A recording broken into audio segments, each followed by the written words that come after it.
কিরে বন্ধু, শাহপরান, তুই সব সময় আমাদের সাথে থাকলে হাসি খুশি থাকস। আজকে তোর মন খারাপ কি লেগা? কি হয়েছে তোর? বন্ধু, তোদের সাথে আমি কিছু কথা বলতে আসছি। তোরা তো জানিসই আমি একটা মেয়ের সাথে 2 বছর রিলেশনে আছি। আমরা দুইজন দুইজনকে অনেক ভালোবাসি। তার বাবা তার জন্য বিয়ে ঠিক করছে, তাই আমরা ভাবছি যে আমরা পালিয়ে গিয়ে বিয়ে করব। ও আচ্ছা, তো কবে যাবি? আর তোরা কোথায় বা যাবি? এইটা নিয়ে তোদের মাথা ঘামাতে হবে না, আমরা সব কিছু প্ল্যান করে রাখছি। বন্ধু শোন, তোকে একটা কথা বলি। তোরা পালিয়ে গিয়ে বিয়ে করলে হয়তো দুজন দুজনকে বিয়ে করতে পারবি, কিন্তু তোরা এই কথাটা কি একটা বড় চিন্তা করে দেখছস? কি অবস্থা হবে তোর ফ্যামিলির?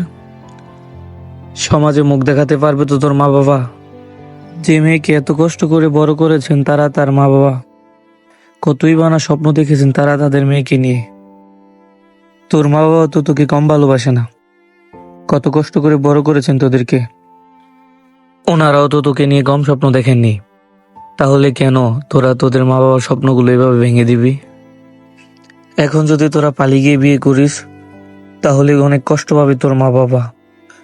সমাজে তাদের মাথা নিচু করে থাকতে হবে। আমি চাই না তোদের কারণে তোদের মা বাবার মান সম্মান হারাক। তাহলে কি করব বন্ধু?